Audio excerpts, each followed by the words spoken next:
이스라엘이 하나님께서 주신 약속을 향해 나아가는 길에서 마주한 모든 문제들이 결국 한 가지 핵심적인 원인으로 연결되어 있음을 자연스럽게 발견하게 됩니다.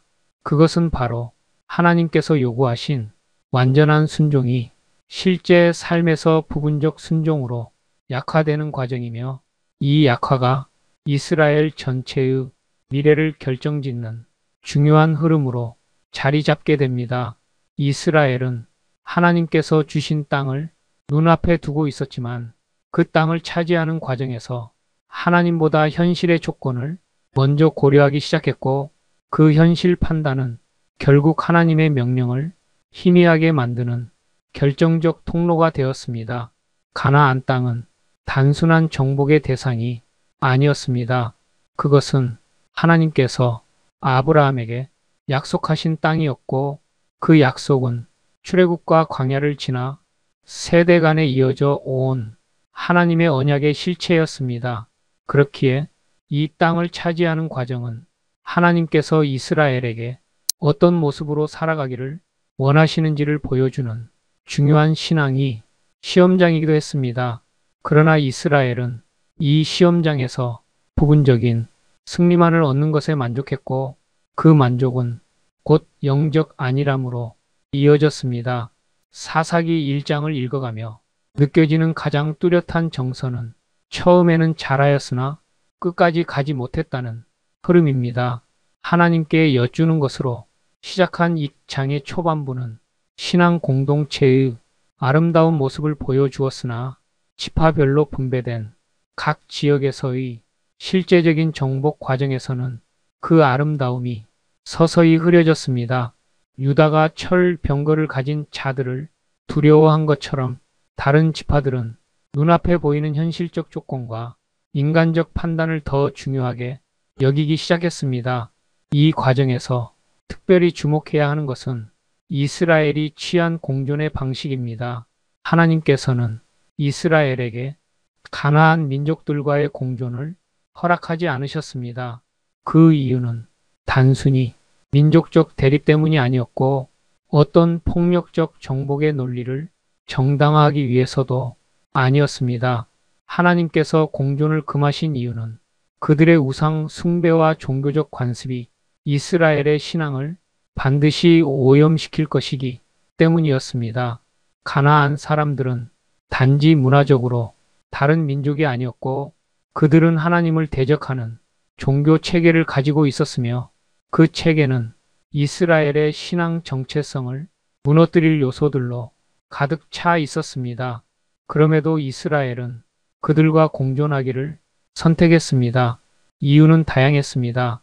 그들 중 일부는 노동력을 제공할 수 있었고, 경제적으로 도움이 되기도 했으며, 그들을 내쫓는 것이 불편하거나 귀찮기도 했을 것입니다. 그러나 이 작은 타협은 이스라엘의 신앙을 하나씩 잠식하며 내부에서부터 무너뜨리는 구조로 이어졌습니다. 처음에는 단순한 군사적 공존처럼 보였지만, 시간이 지나며 그것은 신앙의 기준을 흐리게 하고 혼합주의를 불러오며, 결국 하나님의 백성이 그 정체성을 잃어버리는 장기적인 결과로 이어집니다. 이 지점에서 단 지파의 사례는 매우 많은 것을 말해줍니다. 단 지파는 자신들에게 주어진 기업을 지키지 못하고 가나안 주민들의 압박 속에서 산지로 밀려났습니다. 단 지파가 보여준 모습은 하나님의 약속을 받은 백성이 하나님의 약속대로 살지 않을 때 어떤 일이 나타나는지를 보여주는 대표적 장면입니다. 하나님은 단에게 약속을 주셨으나 단은 그 약속을 믿음으로 붙들지 못했습니다. 약속은 하나님의 손에서 주어졌지만, 그 약속을 실제로 삶에서 집행해 가는 과정은 믿음의 순종으로 이루어져야 했습니다. 단 지파는 이 순종을 잃었고, 그 결과 하나님께서 주신 기업을 잃어버렸습니다. 사사기 1장을 전체적으로 보면 공통적인 패턴이 나타납니다. 그것은 바로 신앙이 약해지는 과정은 절대 한 번의 큰 실패로 이루어지지 않고, 항상 작은 타협과 작은 불순종의 누적을 통해 서서히 진행된다는 사실입니다. 그리고 이 작은 불순종의 누적이 임계점에 도달하면 큰 붕괴가 일어나고 나서야 사람들은 자신들이 얼마나 깊은 곳까지 타협했는지를 깨닫게 됩니다. 사사기는 이러한 과정을 매우 정확하고 현실적으로 묘사합니다. 이 모든 흐름은 우리 아둘람 일본 사역팀이 일본 현장에서 마주하는 영적 상황과 연결점이 너무나 분명합니다.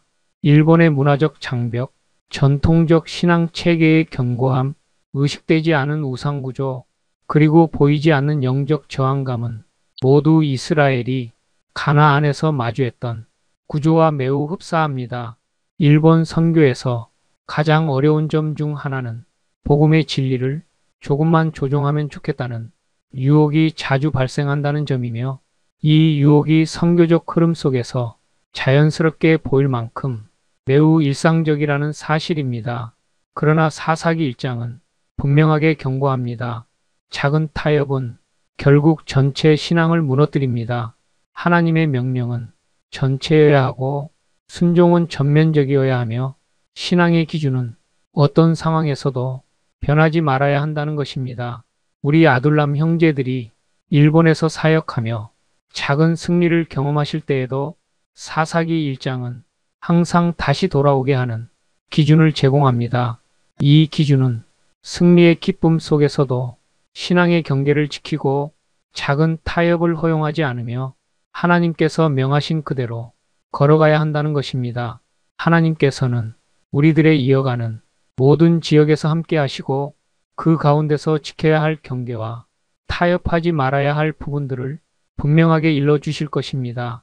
4부에서 또 보겠습니다.